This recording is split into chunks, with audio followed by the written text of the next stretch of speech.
Saya akan coba pemirsa, ini ada sedikit lubang kecil begitu ya, yang kemudian ini digunakan oleh tersangka melihat bagaimana situasi pada malam hari itu, apakah ada kendaraan dari korban atau tidak.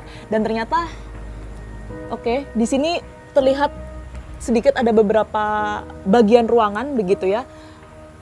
Pertama kali masuk ini kita berada di dalam satu ruangan, kemudian diarahkan ke ruangan yang lebih besar. Ada kurang lebih kalau dari yang saya lihat saat ini ada 2 ruangan di depan pintu masuk tadi itu. Kemudian ada 1 sepeda motor. Ini sepeda motor siapa Pak Kasat? Keluarga Ya. Oke, memang dibiarkan di dalam ya Pak ya. Setelah melihat ke dalam Pak, ternyata belum ada orang begitu ya. Diasumsikan belum ada orang karena sepeda motornya belum ada. Apa yang dilakukan oleh tersangka? Dia ke sini. Dia mengarah ke depan lagi? Ya, ke meter listrik ini dimatikan. Lampunya saklarnya dimatikan. Dimatikan, lalu?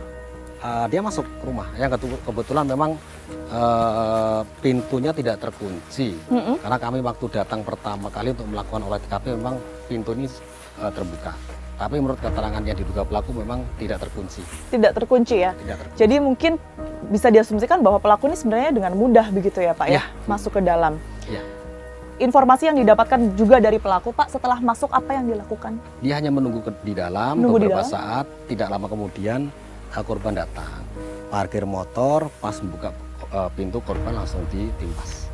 Artinya setelah Pak Kasat dan mungkin tim juga sampai di lokasi, jenazah masih di sini Pak? Sudah di dalam karena setelah kegiatan itu kan si yang diduga pelaku juga melakukan penimpasan ke korban yang lain. Nah, dilihatnya waktu sudah melakukan penimpasan kepada korban-korban yang lain, korban bapak ini sudah berusaha untuk masuk. Berusaha masuk sudah sampai ke dalam, maksudnya sudah merayap lah. Nah, setelah bapak yang kemudian ini diserang di sini, yang kemudian jadi korban selanjutnya siapa Pak Kasat? Dan apa yang dilakukan pelakunya? Ya, melakukan penimpasan ke ibu, kedua anaknya yang masih kecil. Izin Pak Kasat, ibunya berada di ruangan mana? Di kamar. Tadi kan ada 2 ruangan, kira-kira di ruangan yang mana? Di kamar yang pertama. Pertama ya? Pertama kalau yang dari depan sini ya? Ya. Ibunya sedang beristirahat atau terjaga? Posisi terjaga karena sempat teriak manggil ayah. Tapi karena pelaku ini duluan langsung masuk kamar, posisi gelap, dia bawa senter, di senter langsung dilakukan penimpasan. Oke. Ibu di dalam ruangan tersebut ada berapa orang Pak? Ibu sama 2 anaknya. 2 anaknya.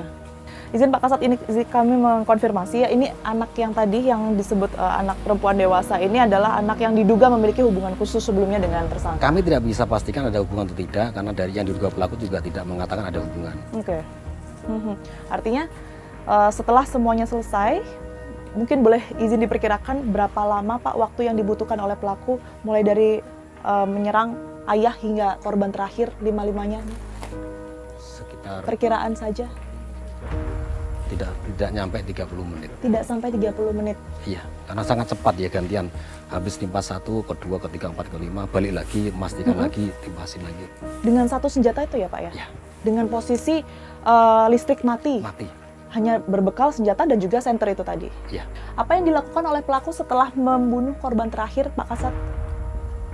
Ada mengambil barang-barang. Ada 3 unit handphone sama uang sebesar 353.000. Yang selanjutnya handphone itu dibawa keluar, dibawa ke jalan, dirusakin 2 unit, 1 tidak sempat dirusak, baru 3-tiganya dilempar ke sungai. Tujuannya? Menghilangkan barang bukti.